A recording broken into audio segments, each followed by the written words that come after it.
ಎಲ್ರಿಗೂ ನಮಸ್ಕಾರ. ಕರ್ನಾಟಕ ರಾಜ್ಯೋತ್ಸವದ ಶುಭಾಶಯಗಳು ಮತ್ತು ತುಳಸಿ ಹಬ್ಬದ ಶುಭಾಶಯಗಳು. ಕಳೆದೆರಡು ವಿಡಿಯೋಗಳಿಗೆ ನಿಮ್ಮಿಂದ ವ್ಯಾಲ್ಯೂಬಲ್ ಫೀಡ್ಬ್ಯಾಕ್, ಸಜೆಷನ್ಸ್ ಮತ್ತು ಕೆಲವರು ಈ ಟಾಪಿಕ್ನ ಸೇರಿಸ್ಕೋ ಅಂತ ಹೇಳಿದ್ದೀರಾ, ಕೆಲವರು ಇದನ್ನು ರೆಫರ್ ಮಾಡುವಂಥ ಲಿಂಕ್ಸ್ಗಳನ್ನು ಕೂಡ ಕಳಿಸಿದ್ದೀರಾ. Thank you all. ಆ್ಯಕ್ಚುಲಿ ನನ್ನ ಉದ್ದೇಶ ಇದ್ದಿದ್ದೇ ಹಾಗೆ, ಈ ವೇದಿಕೆಯನ್ನು ಹಂಚಿಕೆ ಮತ್ತು ಕಲಿಕೆಯ ವೇದಿಕೆಯನ್ನಾಗಿ ನೋಡಬೇಕು ಅನ್ನೋದೇ ಇತ್ತು. ಅದಕ್ಕೆಲ್ಲ ನೀವು ಕಾಂಟ್ರಿಬ್ಯೂಟ್ ಮಾಡ್ತಾ ಇದ್ದೀರಾ, ಹಾಗಾಗಿ ನಿಮಗೂ ಕೂಡ ಥ್ಯಾಂಕ್ಸ್. ಮತ್ತು ಜಸ್ಟ್ ಹಾಯ್ ಹಲೋ ಇಂದ ಒಂದು 4-5 ಲೈನು ಎಲಾಬ್ರೇಟಾಗಿ ಡಿಟೇಲಾಗಿ ಬರೆದು ಕಳಿಸೋದಕ್ಕೆ ಟ್ರೈ ಮಾಡ್ತಾ ಇದ್ದೀರಾ, ಅದಕ್ಕೂ ಕೂಡ ನಿಮಗೆ ಧನ್ಯವಾದ. ಈ ದಿನದ ಮುಸ್ಸಂಜೆಯ ಹರಟೆಯ ಮಾತುಕತೆ ಕಲಿಕೆ, ಅವಕಾಶಗಳು, ಸೆಕೆಂಡ್ ಇನ್ನಿಂಗ್ಸ್ನಲ್ಲಿ ನಮಗಿರುವ ಕಲಿಕೆ, ಅವಕಾಶಗಳು ಮತ್ತು ಗಳಿಕೆ ಬಗ್ಗೆ ಆಗಿರುತ್ತೆ. ಈ ವಿಡಿಯೋಗೆ ಕಂಟೆಂಟ್ ಡೆವಲಪ್ ಮಾಡಬೇಕಾದ್ರೆ ನನಗೆ ತಟ್ಟಂತ ಹೊಳೆದಿದ್ದೆ ನಮ್ಮ ನಾಣ್ಣುಡಿ ಮತ್ತು ಗಾದೆ ಮಾತು, ಗಿಡವಾಗಿ ಬಗ್ಗತ್ತು ಮರವಾಗಿ ಬಗ್ಗೀತೆ ಅಂತ. ಈ ಕಾಲಘಟ್ಟದಲ್ಲಿ ನಾವು ಕೆಲವು ನಮ್ಮ ನಾಣ್ಣುಡಿಗಳನ್ನು, ಗಾದೆ ಮಾತುಗಳನ್ನು ಪರಿಶೀಲಿಸಬೇಕಾಗತ್ತೆ ಮತ್ತು ಪ್ರಶ್ನಿಸಬೇಕಾಗತ್ತೆ. ನಿಜ, ವೇದ ಸುಳ್ಳಾದರೂ ಗಾದೆ ಸುಳ್ಳಾಗದು ಅನ್ನೋ ಮಾತಿನಂತೆ ಬೆಳೆಯುವ ಪೈರು, ಮೊಳಕೆಯಲ್ಲಿ, ಮನೆಯ ಮೊದಲ ಪಾಠಶಾಲೆ, ಇವುಗಳೆಲ್ಲ ಚಿಕ್ಕ ವಯಸ್ಸಿನಲ್ಲಿ ಸುಲಭವಾಗಿ ಕಲಿಯುತ್ತಾರೆ ಮಕ್ಕಳು ಅನ್ನೋದನ್ನು ಒತ್ತಿ ಹೇಳುತ್ತೆ. ನಾವು ಕೂಡ ನಂಬ್ತೀವಿ, ಅದೊಂದು ಫಾರ್ಮೇಟಿವ್ ಏಜ್ ಆಗಿರುತ್ತೆ, ಅಲ್ಲಿ ಏನು ಕಲಿತರೂ ಮಕ್ಕಳು ಬೇಗ ಕಲಿತಾರೆ ಅಂತ. ಹಾಗಂದ ಮಾತ್ರಕ್ಕೆ ಇಲ್ಲಿ ನಾನು ಯಾವುದೇ ಗಾದೆ ಮಾತು, ನಾಣ್ಣುಡಿಗಳನ್ನು ಸುಳ್ಳು ಮಾಡುವ ಪ್ರಯತ್ನ ಅಂತೂ ಖಂಡಿತ ಅಲ್ಲ. ನನ್ನ ಪ್ರಯತ್ನ ಏನಿದ್ರೂ ಸೆಕೆಂಡ್ ಇನ್ನಿಂಗ್ಸ್ನಲ್ಲಿ ಕಲಿಯೋದಕ್ಕಾಗೋದೇ ಇಲ್ಲ, ಕಲಿಯೋಕ್ಕೆ ಅಸಾಧ್ಯ ಅನ್ನೋ ಒಂದು ಮನಸ್ಥಿತಿಯನ್ನು ಹೊಡೆದೋಡಿಸ್ಬೇಕು, ಅದನ್ನು ಪ್ರಶ್ನಿಸಬೇಕು ಅನ್ನೋ ಉದ್ದೇಶ ಆಗಿದೆ. ಮತ್ತು ಇನ್ನೊಂದು ಲೈಟರ್ ವಿನ್ನಲ್ಲಿ ಹೇಳಬೇಕಂತಂದರೆ, ಕಲಿಯೋದಕ್ಕೆ ಈ ವಯಸ್ಸೇ, ಈ ಮಾಗಿದ ವಯಸ್ಸೇ ಪ್ರಶಸ್ತವಾದ್ದು ಅಂತ. ಯಾಕೆ ಅಂತಂದರೆ, ಆ ಹಂತದಲ್ಲಿ ನಾವು ಇನ್ನೊಬ್ಬರನ್ನ ಆ್ಯಂಬಿಷನ್ಸ್ನ ಚೇಸ್ ಮಾಡ್ತಾ ಇರ್ತೀವಿ. ಅದು ನಮ್ಮ ನಿರ್ಧಾರ ಆಗಿರಲ್ಲ, ಅದು ನಮ್ಮ ಚಾಯ್ಸ್ ಆಗಿರಲ್ಲ. ಆದರೆ ಇಲ್ಲಿ ನಮಗೆ ಯಾವುದನ್ನು ಬೇಕು, ಏನು ಬೇಕು ಅನ್ನೋದು ಗೊತ್ತಾಗಿರುತ್ತೆ. ಹಾಗಾಗಿ ಇಲ್ಲಿ ಚಾಯ್ಸ್ ಮತ್ತು ನಿರ್ಧಾರ ನಮ್ಮದೇ ಆಗಿರುತ್ತೆ. ಅದಕ್ಕೋಸ್ಕರ ಹೇಳ್ತಾ ಇದ್ದೀನಿ, ಈ ಸೆಕೆಂಡ್ ಇನ್ನಿಂಗ್ಸ್ ಕಲಿಯೋದಕ್ಕೆ ಒಂದು ಪ್ರಶಸ್ತವಾದ ವಾತಾವರಣವನ್ನು ನಮಗೆ ಕೊಡುತ್ತೆ ಅಂತ.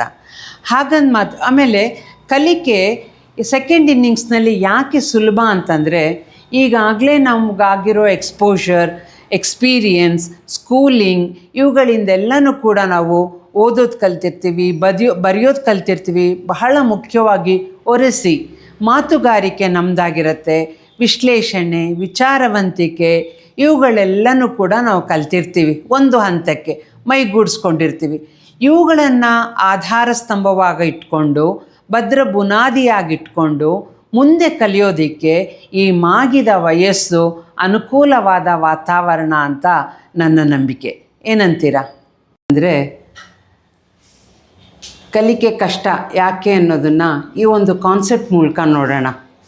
ಲರ್ನಿಂಗ್, ಅನ್ಲರ್ನಿಂಗ್ ಮತ್ತು ರೀಲರ್ನಿಂಗ್. ಅನ್ಲರ್ನಿಂಗ್ ಬಗ್ಗೆ ಹೇಳಬೇಕು ಅಂತಂದರೆ, ನಾನು ಮಾಡಿದ್ದೇ ಸರಿ, ನಾನೇ ಸರಿ, ನನಗೆಲ್ಲ ಗೊತ್ತಿದೆ ಅಂತಿದ್ದರೆ ಹೊಸ ಕಲಿಕೆ ಹೇಗಾಗತ್ತೆ? ನಮ್ಮ ಲರ್ನಿಂಗಲ್ಲಿ ಅನ್ಲರ್ನಿಂಗ್ ಬಹಳ ಮುಖ್ಯ. ಇಲ್ಲಿ ನಾನು ಕಲ್ತಿದ್ದನ್ನು ಸ್ವಲ್ಪ ಕಳಚಬೇಕಾಗತ್ತೆ, ಸ್ವಲ್ಪ ಬಿಡಬೇಕಾಗತ್ತೆ. ಯಾಕೆ ಅಂತಂದರೆ, ಆ ಪಾತ್ರೆ ಖಾಲಿ ಆದಾಗ ತಾನೇ ಹೊಸದನ್ನು ಹಾಕೋಕ್ಕೆ ಸಾಧ್ಯ. ನಾನು ಕಲ್ತಿದ್ದೇ ಸರಿ, ನಾನೇ ಸರಿ, ನನಗೇ ಎಲ್ಲ ಗೊತ್ತು ಅಂತಂದರೆ ಹೊಸತನ ಎಲ್ಲಿ ಹೊಳೆಯೋಕ್ಕಾಗತ್ತೆ? ಈಗಾಗಲೇ ಹೊತ್ಕೊಂಡು ಬಂದಿರೋ ಲಗೇಜ್ನ ಸ್ವಲ್ಪ ಅನ್ಲೋಡ್ ಮಾಡಬೇಕಾಗತ್ತೆ. ಆಗಲೇ ಹೊಸ ಲಗೇಜ್ನ ನಾವು ಇನ್ನೊಂದು ಸ್ವಲ್ಪ ಲಗೇಜ್ನ ತಗೊಳ್ಳೋಕ್ಕೆ ಸಾಧ್ಯ. ಅನ್ಲರ್ನಿಂಗಿಗೆ ಅಡ್ಡ ಬರುವಂಥ ಮುಖ್ಯ ಕೆಲವು ಕಾರಣಗಳು ಯಾವುದೆಂದರೆ, ನಮ್ಮ ಹ್ಯಾಬಿಟ್ಸ್ ಮತ್ತು ಸ್ಟೀರಿಯೋಟೈಪ್ ಥಿಂಕಿಂಗ್. ಹ್ಯಾಬಿಟ್ನ ಯಾಕಷ್ಟು ಕಷ್ಟ ಆಗುತ್ತೆ ಅಂತಂದರೆ, ಹ್ಯಾಬಿಟ್ಟಿಂದ ಹೊರಗಡೆ ಬರೋದು ಯಾಕಷ್ಟು ಕಷ್ಟ ಆಗುತ್ತೆ ಅಂತಂದರೆ, ನಮ್ಮ ಹ್ಯಾಬಿಟ್ನ ಒಂದು ಪ್ಯಾಕೇಜ್ ಅಂತ ನೋಡಿಕೊಂಡಾಗ ಆ ಪ್ಯಾಕೇಜ್ನಲ್ಲಿ ಫಾಲ್ಸ್ ಬಿಲೀಫ್ಸ್, ಬ್ಲೈಂಡ್ ಟ್ರಸ್ಟ್ ಮತ್ತು ಈಗ ವೈರಲ್ ಆಗ್ತಾ ಇರೋಂಥ ವಿಚಾರಗಳು ಇವುಗಳೆಲ್ಲ ಅದನ್ನು ಸುತ್ಕೊಂಡ್ಬಿಟ್ಟಿರುತ್ತೆ. ಅವುಗಳನ್ನು ತೆಗೆದಾಗ ಮಾತ್ರ, ಅವುಗಳನ್ನು ಬಿಡಿಸಿ ವಿಚಾರಶೀಲತೆಯಿಂದ ಅವುಗಳನ್ನು ಬಿಡಿಸಿದಾಗ ಮಾತ್ರ ನಾವು ರಿಯಾಲಿಟಿನ ರೂಪಿಸ್ಕೊಳ್ಳೋಕ್ಕೆ ಅಥವಾ ರಿಯಾಲಿಟಿನ ಅರ್ಥ ಮಾಡ್ಕೊಳ್ಳೋದ್ರ ಕಡೆಗೆ ಅಥವಾ ರಿಯಾಲಿಟಿನ ನರ್ಚರ್ ಮಾಡೋದ್ರ ಕಡೆಗೆ ನೋಡೋಕ್ಕಾಗತ್ತೆ. ಈ ಲರ್ನಿಂಗಿಗೆ ಬಹಳ ಮುಖ್ಯವಾಗಿರೋದು ಕುತೂಹಲ, ರೆಲೆವೆಂಟ್ ಆಗಿರೋದು, ಆಸಕ್ತಿ, ಇಂಟ್ರೆಸ್ಟ್, ಡಿಟರ್ಮಿನೇಷನ್, ದೃಢ ನಿರ್ಧಾರ. ಇವುಗಳು ರೀಲರ್ನಿಂಗಿಗೆ ಬಹಳ ಮುಖ್ಯವಾಗತ್ತೆ. ಕುತೂಹಲ ಯಾವಾಗ ಸತ್ತೋಗುತ್ತೋ ಆವಾಗ ಲರ್ನಿಂಗು ಕೂಡ ಸ್ಟಾಪ್ ಆಗುತ್ತೆ ಅಂತ ಹೇಳ್ಬೋದು. ಯಂಗ್ ಚಿಲ್ಡ್ರನ್ ಬೇರೆ ಬೇರೆ ವಿಚಾರಗಳನ್ನು ಯಾಕಷ್ಟು ಚೆನ್ನಾಗಿ ಕಲಿತಾರೆ ಅಂದರೆ ಪ್ರತಿಯೊಂದನ್ನು ಬೆರಗುಗಣ್ಣಿಂದ ನೋಡ್ತಾ ಇರ್ತಾರೆ. ಹೊಸ ವಿಚಾರವನ್ನು ಕಲ್ತ್ಕೊಳ್ಳೋಕ್ಕೆ ಕುತೂಹಲಿಗಳಾಗಿರ್ತಾರೆ, ಉತ್ಸುಕರಾಗಿರ್ತಾರೆ, ಪ್ರಶ್ನೆಗಳನ್ನು ಮಾಡ್ತಾ ಇರ್ತಾರೆ. ಆ ಪ್ರಶ್ನೆಗಳ ಮೂಲಕ ಹೊಸದನ್ನು ಅವರು ಕಲಿತಾ ಇರ್ತಾರೆ. ದೊಡ್ಡವರಾಗ್ತಾ ಆಗ್ತಾ ನಾವು ಪ್ರಶ್ನೆ ಮಾಡೋದನ್ನೇ ಯಾವುದ್ಯಾವುದೋ ಕಾರಣಗಳಿಂದ ನಿಲ್ಲಿಸ್ಬಿಡ್ತೀವಿ. ರೆಲೆವೆಂಟ್ ವಿಚಾರಕ್ಕೆ ಬಂದಾಗ ಬೇರೆಯವರು ನಮ್ಮ ಜೊತೆ ಆಸಕ್ತಿಯಿಂದ ನಮ್ಮ ಮಾತುಕತೆಯಲ್ಲಿ ಭಾಗವಹಿಸಬೇಕು, ನಮ್ಮ ಚಟುವಟಿಕೆಯಲ್ಲಿ ಅವರು ಪಾರ್ಟಿಸಿಪೇಟ್ ಮಾಡಬೇಕು ಅಂತಂದರೆ ನಮ್ಮ ವಿಚಾರಗಳು ಅಪ್ಡೇಟ್ ಆಗಿರಬೇಕು. ಅದು ಕರೆಂಟ್ ಅಫೇರ್ಸ್ ಆಗಿರ್ಬೋದು, ಈಗೀಗ ಟ್ರೆಂಡ್ ಆಗ್ತಾ ಇರೋವಂಥ ವಿದ್ಯಮಾನಗಳಿರ್ಬೋದು, ವೆಲ್ನೆಸ್ ಬಗ್ಗೆ ಆಗಿರ್ಬೋದು. ಇವುಗಳ ಬಗ್ಗೆ ನಾವು ಇತ್ತೀಚೆಗೆ ಏನು ನಡೀತಾ ಇದೆ ಅನ್ನೋದನ್ನು ತಿಳ್ಕೊಂಡಾಗ ನಮ್ಮ ಮಾತುಕತೆ ಅವ್ರಿಗೆ ರೆಲೆವೆಂಟ್ ಅಂತ ಅನಿಸುತ್ತೆ. ಆಮೇಲೆ ಇವಾಗ ಬಹಳ ಮುಖ್ಯವಾಗಿ ರೆಲೆವೆಂಟ್ ಆಗೋದಕ್ಕೆ ಇರೋದು ನಮ್ಮ ಹತ್ರ ಇರೋ ಟೂಲ್ ಅಂದರೆ ಟೆಕ್ನಾಲಜಿ. ಈಗ ನಾನು ನನ್ನ ಗೈಡಾಗಿ ನಾನು ಗ್ರೋಕ್ ಮತ್ತು ಕ್ಯಾಟ್ GPT ಉಪಯೋಗಿಸ್ತಾ ಇದ್ದೀನಿ. ಗೂಗಲ್ನ ಕಮ್ಮಿ ಉಪಯೋಗಿಸ್ತಾ ಇದ್ದೀನಿ. ಆಮೇಲೆ ತಂತ್ರಜ್ಞಾನ ಅಂತ ಬಂದಾಗ ಫೋನ್ ಅಂತೂ ನಮ್ಮೆಲ್ಲರ ಜೀವನದಲ್ಲಿ ಹಾಸು ಹೊಕ್ಕಾಗೋಗಿದೆ. ಪ್ರತಿಯೊಂದಕ್ಕೂ ಕೂಡ ನಾವು ಅದನ್ನು ಅವಲಂಬಿಸಿದ್ದೀವಿ. ಅದು ಕಮ್ಯುನಿಕೇಷನ್ ಇರ್ಬೋದು, ಬೇರೆ ಬೇರೆ ಯಾವುದೇ ವಿಚಾರ ತಗೊಂಡ್ರು ಫೋನ್ ಅಂತೂ ಇದ್ದೇ ಇದೆ. ಅದ್ರ ಬಗ್ಗೆ ವಿಶೇಷವಾಗಿ ಹೇಳಬೇಕಾಗಿಲ್ಲ. ರೀಲರ್ನಿಂಗ್ನ ನಾವು ಡಿಡಕ್ಟಿವ್ ಥಿಂಕಿಂಗ್ ಆಯಾಮದ ಮೂಲಕ ನೋಡ್ಬೋದು. ಅಂದರೆ ಡಿಡಕ್ಟಿವ್ ಥಿಂಕಿಂಗ್ ಅಂದರೆ ಡಿಡಕ್ಟ್ ಅಂದರೆ ಹೆಸರಲ್ಲೇ ಇದೆ, ಕಳೆದು ಬಿಡೋದು, ಮೈನಸ್ ಮಾಡೋದು, ಸಬ್ಟ್ರ್ಯಾಕ್ಟ್ ಮಾಡೋದು. ಬೇಡದ ವಿಚಾರಗಳನ್ನು, ಅನಗತ್ಯ ವಿಚಾರಗಳನ್ನು ತೆಗೆಯೋದ್ರ ಮೂಲಕ ಒಂದು ಒಪ್ಪಂದಕ್ಕೆ ಅಥವಾ ಒಂದು ನಿರ್ಧಾರಕ್ಕೆ ಬರೋದು ಅನ್ನೋ ಒಂದು ಅರ್ಥ ಬರುತ್ತೆ. ಹೇಗೆ ಒಂದು ಈರುಳ್ಳಿ ಹಲವು ಪದರಗಳಿಂದ ಕೂಡಿರುತ್ತೋ ಅದೇ ಥರ ಒಂದು ವಿಚಾರ ಹಲವಾರು ಪದರಗಳಿಂದ ಕೂಡಿರುತ್ತೆ. ಒಂದೊಂದೇ ಪದರನ ತೆಗೆದಾಗ ಅದ್ರ ಒಳಗಡೆ ಇರೋ ಸಾರ, ಸಿದ್ಧಾಂತ, ತತ್ವ ನಮಗೆ ಸಿಕ್ಕತ್ತೆ. ಆ ಸಿದ್ಧಾಂತದ ಆಧಾರದ ಮೇಲೆ ನನ್ನ ಅಭಿಪ್ರಾಯ ಏನು, ನನ್ನ ಅನಿಸಿಕೆ ಏನು, ನನ್ನ ಅನುಭವ ಏನು ಅನ್ನೋದನ್ನು ಸೇರಿಸ್ಕೊಂಡಾಗ ಆ ವಿಚಾರದ ಬಗ್ಗೆ ನನಗಿರುವಂತಹ ಒಂದು ಸ್ಟ್ಯಾನ್ಸ್, ನಾನು ತಗೊಳ್ಬೇಕಾಗಿರೋ ಒಂದು ಪೊಸಿಷನ್ ಎಮರ್ಜ್ ಆಗತ್ತೆ. ಅದು ನನ್ನದೇ ಆಗಿರುತ್ತೆ, ನನ್ನದೇ ಸ್ವಂತದ್ದಾಗಿರುತ್ತೆ. ಹಾಗಾಗಿ ರೀಲರ್ನಿಂಗಿಗೆ ಡಿಡಕ್ಟಿವ್ ಥಿಂಕಿಂಗ್ ಬಹಳ ಸಹಾಯ ಅಂತ ಹೇಳ್ಬೋದು. ರೀಲರ್ನಿಂಗ್ ಅಂತ ಬಂದಾಗ ಡಿಟರ್ಮಿನೇಷನ್ ಅಥವಾ ದೃಢ ನಿರ್ಧಾರದ ಬಗ್ಗೆನೂ ಮಾತಾಡಬೇಕಾಗತ್ತೆ. ಈ ದೃಢ ನಿರ್ಧಾರ ಅಂತ ಬಂದಾಗ ಅಂತಃಶಕ್ತಿ, ನಮ್ಮಲ್ಲಿರುವ ಏಜೆನ್ಸೀಸ್ ಅಥವಾ ಫ್ಯಾಕಲ್ಟೀಸ್ಗಳು ಬಹಳ ಮುಖ್ಯವಾಗತ್ತೆ. ಈ ಹೆಚ್ಚು ಅಂತಃಶಕ್ತಿ ಉಳ್ಳವರು ತಮ್ಮ ಜೀವನವನ್ನು ತಾವೇ ರೂಪಿಸಿಕೊಳ್ಳೋದ್ರ ಕಡೆ ಹೆಚ್ಚು ಒಲವನ್ನು ತೋರಿಸ್ತಾರೆ. They are proactive in nature. ಆಮೇಲೆ ಇನಿಷಿಯೇಟಿವ್ಸ್ನ ಹುಟ್ಟಾಕೋದ್ರ ಕಡೆ ಹೆಚ್ಚು ಒಲವಿರುತ್ತೆ. ಆತ್ಮವಿಶ್ವಾಸ, ದೃಢ ನಿರ್ಧಾರದಿಂದ ಮುನ್ನುಗ್ಗುವಂಥ ಈ ಹೆಚ್ಚು ಅಂತಃಶಕ್ತಿ ಉಳ್ಳವರು ಜೀವನದಲ್ಲಿ ಏನೇ ಎಡರು ತೊಡರು ಬಂದರೂ ಕೂಡ I will figure it out ಅಂದ್ಕೊಂಡು ಸೊಲ್ಯೂಷನ್ನ ಕಂಡುಕೊಳ್ಳುವ ನಿಟ್ಟಿನಲ್ಲಿ ಮುಂದೆ ಹೋಗ್ತಾ ಇರ್ತಾರೆ. ಈ ಎಲ್ಲ ಗುಣಗಳಿಂದ ಅವರು ತಮ್ಮ ಜೀವನದ ಮಾಲೀಕತ್ವವನ್ನು ಅಥವಾ ಓನರ್ಶಿಪ್ನ ಅವರು ಸಾಧಿಸಿರ್ತಾರೆ. ಹೆಚ್ಚು ಹೆಚ್ಚು ಹೊರಗಡೆ ಆಗುವಂಥ ಒಂದು ಅದಕ್ಕೇನು ಹೇಳ್ತಾರೆ ಎಕ್ಸ್ಕ್ಯೂಸಸ್ಗಳಿಗೆ ಅವರಷ್ಟು ಗಮನ ಕೊಡೋದಿಲ್ಲ. ಇದು ಒಂದು ಪರ್ಸ್ನಲ್ ಪ್ರತಿಯೊಬ್ಬರ ಗುಣಲಕ್ಷಣ ಆಗಿರತ್ತೆ. ಇನ್ನೊಂದು ಕಡೆ ನೋಡಿದಾಗ ಕಡಿಮೆ ಅಂತಃಶಕ್ತಿ ಉಳ್ಳವರು ಜೀವನ ತಮಗಾಗುವ ಸಂಭವ ಅಂತ ಭಾವಿಸಿರ್ತಾರೆ. ಅವರ ಜೀವನದಲ್ಲಿ ಅವರೇ ಪ್ರಯಾಣಿಕರಾಗಿರ್ತಾರೆ. ಹೊರಗಡೆ ಬಾಹ್ಯ ಅಂಶಗಳಿಗೆ ಹೆಚ್ಚು ವಾಲಿರ್ತಾರೆ.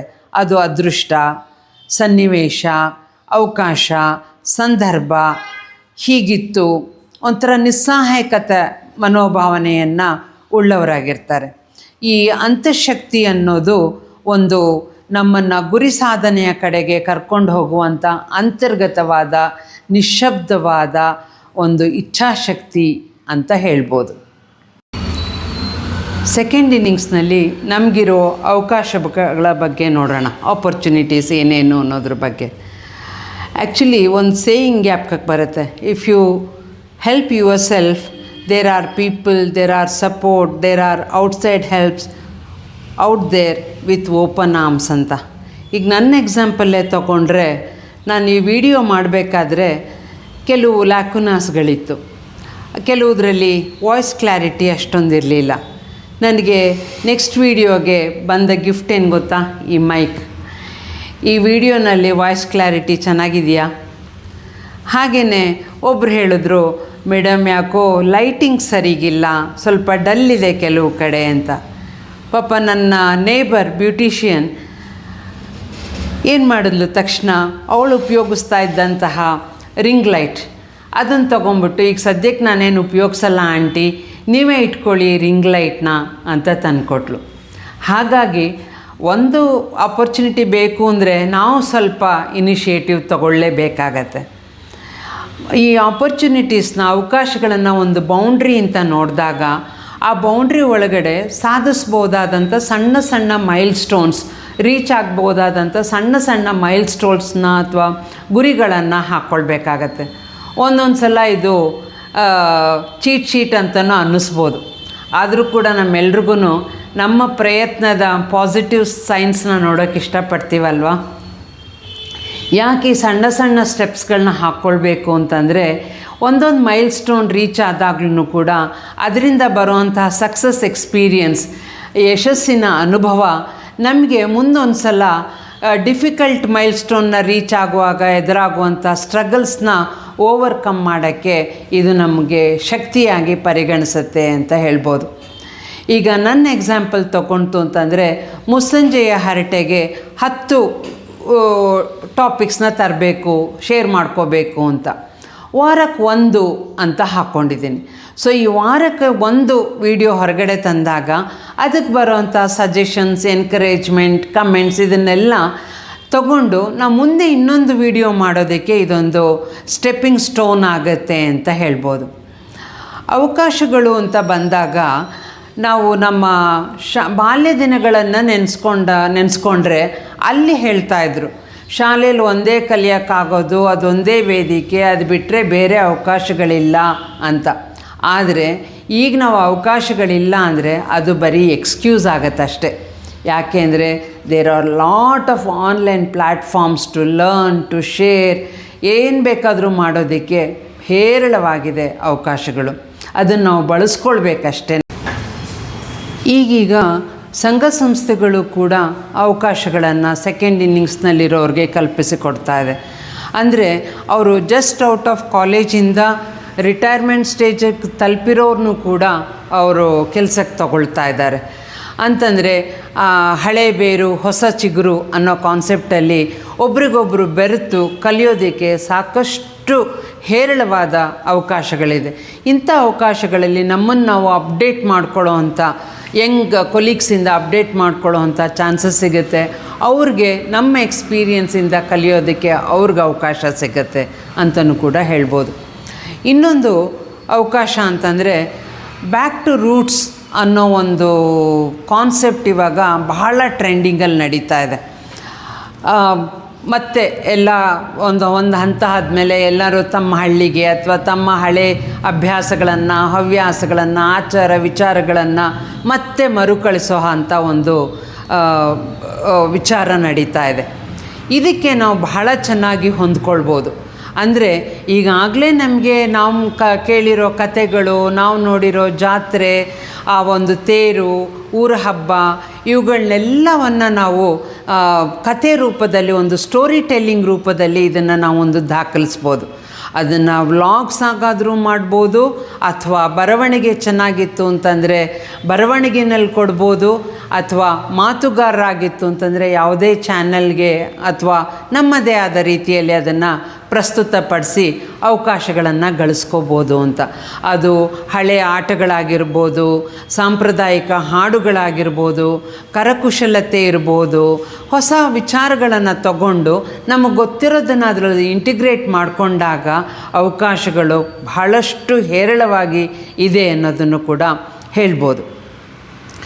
ಮುಂಚೆ ಎಲ್ಲ ಈಗೀಗ ಸ್ವಲ್ಪ ಮನೆಯಲ್ಲೇ ಇರುವಂತಹ ಮಹಿಳೆಯರಿಗೆ ಈಗೀಗ ಹೇಗೆ ಹೇರಳವಾಗಿ ಸಿಗ್ತಾ ಇರೋ ಅವಕಾಶಗಳು ಅಂದರೆ ಈ ಮಂಡಳಿಗಳು. ಮುಂಚೆ ಎಲ್ಲ ಭಜನೆ, ಸಂಗೀತ ಅಂದರೆ ಬಹಳ ಮಡಿವಂತರು, ಸಂಪ್ರದಾಯಸ್ಥರು, ಸಂಗೀತ ಬಲ್ಲವರು, ಇವ್ರುಗಳು ಮಾತ್ರ ಸೀಮಿತವಾಗಿತ್ತು. ಈಗೀಗ ಒಂದೊಂದು ಏರಿಯಾದಲ್ಲಿ ಏನಿಲ್ಲ ಅಂದರೂ ಒಂದು 5-6 ಮಂಡಳಿಗಳಿರುತ್ತೆ. ನಮ್ಮ ಆಸಕ್ತಿ ಯಾವುದು, ನಮ್ಮ ಒಲವು ಯಾವ ಕಡೆಗಿದೆ, ಯಾವ ಮಂಡಳಿ ಇದಕ್ಕೆ ಸೂಕ್ತ ಅನ್ನೋದನ್ನು ನೋಡಿಕೊಂಡು ಅಲ್ಲಿ ನಾವು ತೊಡಗಿಸ್ಕೊಳ್ಬೋದು. ಈಗ ನನ್ನ ಎಕ್ಸಾಂಪಲ್ ತೊಗೊಳ್ಬೇಕು ಅಂದರೆ ನನ್ನ ಹಾಡನ್ನು ನನ್ನ ಮನೆಯವರು, ನನ್ನ ಫ್ಯಾಮಿಲಿ ತುಂಬ ಹಾಡ್ಕೊಳ್ತಾಯಿದ್ರು. ಒಂಚೂರೂ ಕೂಡ ಗಂಧ, ಗಾಳಿ, ರಾಗ, ತಾಳ ಎಲ್ಲೆಲ್ಲೋ ಬೇತಾಳ ಆಗ್ತಾಯಿತ್ತು. ಈಗ ಮತ್ತೆ ನಾನು ಶುರು ಮಾಡ್ಕೊಳ್ತಿದ್ದೀನಿ, ಮ್ಯೂಸಿಕ್ ಕ್ಲಾಸಸ್ಗೆ ಹೋಗ್ತಾ ಇದ್ದೀನಿ. ಸಂಗೀತ ಕಚೇರಿ ಅಥವಾ ಕಾಂಪಿಟೇಷನಲ್ಲಿ ಭಾಗವಹಿಸೋಕ್ಕಾಗದೆ ಹೋದರೂ ಅದರಿಂದ ನನಗೊಂದು ಬ್ರೀದಿಂಗ್ ಎಕ್ಸಸೈಸ್ ಸಿಗ್ತಾ ಇದೆ ಅಲ್ವಾ. ನಾವು ಯಾವುದೇ ಈ ಹಂತದಲ್ಲಿ ಹೇಗಿದೆ ಅಂತಂದರೆ ಒಂದು ಜಸ್ಟ್ ಫಿಲ್ಲಿಂಗ್ ದ ಗ್ಯಾಪ್ಸ್ ಅಲ್ಲದೇನೆ ಒಂದು ಮೀನಿಂಗ್ಫುಲ್ಲಾಗಿ ಜೀವನವನ್ನು ರೂಪಿಸಿಕೊಳ್ಳುವಂತಹ ಮನಸ್ಥಿತಿ ನಮ್ಮಲ್ಲಿ ಸೆಕೆಂಡ್ ಇನ್ನಿಂಗ್ಸ್ನಲ್ಲಿ ಬಂದಿರತ್ತೆ. ಸೆಕೆಂಡ್ ಇನ್ನಿಂಗ್ಸಲ್ಲಿ ಗಳಿಕೆ ಬಗ್ಗೆ ಏನು ಅಂತ ನೋಡಿದಾಗ ಖಂಡಿತ ಗಳಿಸುವಂಥ ಅವಕಾಶಗಳಿದೆ. ನಾವು ತಿಳ್ಕೊಂಡಿರುವಂಥ ಸಂಗೀತ ಪಾಠ ಮಾಡೋದಾಗಲಿ, ಅಥವಾ ಮಕ್ಕಳಿಗೆ ಟ್ಯೂಷನ್ ಹೇಳೋದಾಗಲಿ, ಆರ್ಟ್ ಆ್ಯಂಡ್ ಕ್ರಾಫ್ಟ್ ಬಗ್ಗೆ ಹೇಳೋದಾಗಲಿ, ಅದಕ್ಕೇನಾದರೂ ಫೀ ಮಾಡ್ಬೋದು, ಚಾರ್ಜ್ ಮಾಡ್ಬೋದು ಅಂದರೆ ಯಾಕೆ ಮಾಡಬಾರ್ದು? ಖಂಡಿತ ಮಾಡ್ಬೋದು. ಈಗೀಗಂತೂ DIY ಪ್ರಾಜೆಕ್ಟ್ಸ್ ತುಂಬ ಪ್ರಚಲಿತವಾಗಿದೆ, ಡೂ ಇಟ್ ಯುವರ್ ಸೆಲ್ಫ್ ಅಂತ. ಆ ಪ್ರಾಜೆಕ್ಟ್ಗಳನ್ನು ಕೂಡ ನಾವು ನಡೆಸ್ಬೋದು. ಅದಕ್ಕೂ ಕೂಡ ನಾವು ಯಾರ್ಯಾರು ಬೇಕೋ, ಅವಶ್ಯಕತೆ ಇದೆಯೋ ಅವ್ರಿಗೆ ತಲುಪಿಸಿ ಅವ್ರಿಗೇನು ಟ್ಯೂಷನ್ ಫೀಸ್ ಆಗುತ್ತೋ ಅದನ್ನು ತಗೊಳ್ಬೋದು. ನಮ್ಮ ಯುನಿಸೆಫ್ ಲೀಡರ್ ಒಬ್ಬರು ಹೇಳ್ತಾಯಿದ್ರು, ಯಾವುದೇ ಸರ್ವಿಸಸ್ನ ಅದನ್ನು ಮಾನಿಟ್ರಿ ಬೆನಿಫಿಟ್ ಇಲ್ಲದೆ ತಗೊಳ್ಬಾರ್ದು. ಅದಕ್ಕೆ ಏನು ತಕ್ಕನಾದ ಬೆನಿಫಿಟ್ ಸಿಗಬೇಕೋ ಅವ್ರಿಗೆ ಸಿಗಬೇಕು. ಆನ್ರರಿ ವರ್ಕ್ ಬೇರೆ, ಆದರೆ ಆನ್ರರಿ ವರ್ಕ್ಗೂ ಕೂಡ ಪೇ ಮಾಡಬಾರ್ದು ಅಂತೇನಿಲ್ಲ ಅಂತ. ಹಾಗಾಗಿ ಬೇಕಾದಷ್ಟು ಆನ್ಲೈನ್ ಆಪ್ಷನ್ಸ್ ಇದೆ, ಪಾರ್ಟ್ ಟೈಮ್ ಆಪ್ಷನ್ಸ್ ಇದೆ. ಒಂದು ಹುಷಾರಲ್ಲಿರಬೇಕು ಅಂದರೆ ರಿಲಯಬಲ್ ಸೋರ್ಸಿಂದ ನಾವು ಅಸೈನ್ಮೆಂಟನ್ನು ತಗೊಳ್ಬೇಕು. ಈ ಹಂತದಲ್ಲಿ ಮೋಸ ಹೋಗಿ ಮತ್ತೆ ಏನೇನಕ್ಕೋ ಕಾಂಪ್ಲಿಕೇಶನ್ಸ್ಗೆ ಸಿಕ್ಕಾಕ್ಕೊಳ್ದೇ ಯಾವಾಗಲೂ ಕೂಡ ನಮ್ಮ ಸುತ್ತಮುತ್ತಲು ಯಾರಿದ್ದಾರೋ, ಅವ್ರು ಗೊತ್ತಿದ್ದಾರೋ, ಯಾರು ರೆಫರ್ ಮಾಡಿದಾರೋ ಅವ್ರ ಹತ್ರ ಮಾಹಿತಿಯನ್ನು ತಗೊಂಡು ರಿಲಯಬಲ್ ಸೋರ್ಸಿಂದ ಅಸೈನ್ಮೆಂಟ್ನ ತಗೊಳ್ಳೋದು ಒಳ್ಳೆಯದು. ಆಮೇಲೆ ಈ ಪರಿಹಾರಕ್ಕೆ ಅಥವಾ ಸಹಾಯಕ್ಕೆ ಅಂದರೆ ಮುಂಚೆ ಎಲ್ಲ ಕೂಗಳತೆ ದೂರದಲ್ಲಿದ್ದೀನಿ ಕರೀರಿ ಅಂತಿದ್ರು. ಇವಾಗೆಲ್ಲ just A phone call away. So ಗಳಿಕೆ ಇದು ಈ ಟೈಮಲ್ಲಿ. ಆದರೆ ಯಾಕೆ ಆಗಬಾರ್ದು? ಇಲ್ಲೇನು ನಾವು ಇನ್ಕ್ರಿಮೆಂಟು, ಅಡ್ವಾನ್ಸು, ಬೋನಸ್ಸು ಅದ್ರ ಬಗ್ಗೆ ಎಲ್ಲ ಏನು ನಾವು ತಲೆ ಕೆಡಿಸ್ಕೊಳ್ಳೋ ಹಂತದಲ್ಲಿ ಇರಲ್ವಲ್ಲ. ಅದು ಅಲ್ಲದೇನೆ ಗಳಿಕೆ ಬರೀ ಆರ್ಥಿಕವಾಗಿ ಅಲ್ಲದೆ ಮೀನಿಂಗ್ಫುಲ್ಲಾಗಿ ಸಮಾಧಾನದಿಂದ ಸಂತೃಪ್ತಿಯಿಂದ ಸಾಗಿಸೋದು ನಮ್ಮ ಜೀವನದ ಗಳಿಕೆನೇ ಅಲ್ವಾ? ಏನಂತೀರ? ನಮಸ್ಕಾರ. ನಿಮ್ಮ ಪ್ರೀತಿಯ ರೂಪ.